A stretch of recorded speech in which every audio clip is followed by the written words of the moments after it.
Hello and welcome to Devil's Advocate. This week sees the launch of a book that reveals the inside story of the assassination of Murtaza Bhutto, the deep divisions between the Bhutto family, and raises serious questions about former Prime Minister Benazir Bhutto. Those are the issues I shall discuss today with the author of the book, Murtaza Bhutto's daughter, Fatima Bhutto. Fatima Bhutto, let's start with your father's assassination on the 20th of September 1996. After the shooting had stopped and as the hours ticked by and he failed to come home, you rang your aunt Benazir Bhutto, who was Prime Minister of Pakistan at the time. What followed was a harrowing and chilling conversation. Let's start by asking you to give us details of that conversation. Well, after some time had passed and my father didn't return home, and this all being before cell phones and text messaging, you know, there had been a huge build-up around our house. We were being surrounded by armored tanks, by policemen.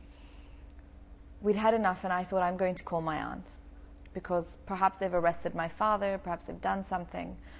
I'm going to call and ask what's up. And I called, and it was very clear the ADC, her operator, was already aware at that point of what had happened. He kept asking me if we were okay, if my family was all right. And I had no idea what he was referring to. And eventually I was connected to her husband, the current president, Asif Zardari, who said I couldn't speak to my aunt. When I insisted that it was important, he said, no, she can't come to the phone, she's hysterical. Of course, I was 14 years old, I had no idea what he was talking about, and I said, look, it's very urgent. And at that point, he very calmly and very coldly said to me, oh, don't you know? Your father's been shot.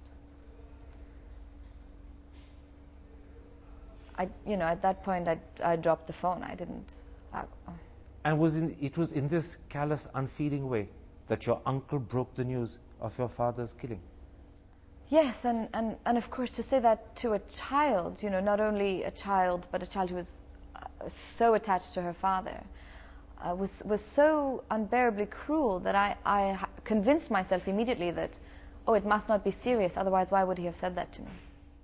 And what you then discovered is that after the shooting, instead of taking your father to an emergency hospital, the police took him to a dispensary. Do you suspect that was to ensure that he in fact didn't survive?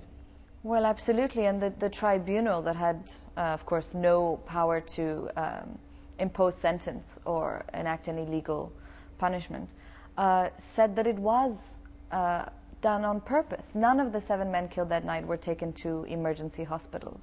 They were all taken to different locations. They were all taken past the time when they could have been saved. My father was taken to a dispensary, a place where doctors had their outpatient facilities, where you went to buy your strepsils or pick up your prescriptions. And a place at the time that had a sign outside its front door saying no emergencies. I mean, it was very clear that this was not a hospital where doctors could be found to save anybody's life. So a man who was dying, who needed immediate attention, was taken to a dispensary which actually said no emergencies. Not just that, but the police essentially dropped my father outside the hospital and left. They didn't even register him at the dispensary? No. So they just disposed of him as if it was an unknown body? As if it was an unknown body, yes.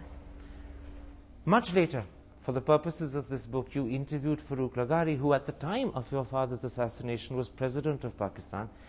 And he actually told you that he has proof that Asif Zardari wanted to eliminate your father. Well, I didn't interview Farooq Lagari, but he was interviewed on various channels in Pakistan, only recently, in the past 3 months. And he came out and said that Asif Zardari, the current president, went to him when he was a sitting president and said, this man has to be eliminated. Actually, in so many words? He's given the interview now in Urdu, in English, in Saraiki. And he said on television, Farooq Lagari, that Asif Zardari has the blood of Murtaza Bhutto on his hands, and God knows how many other people.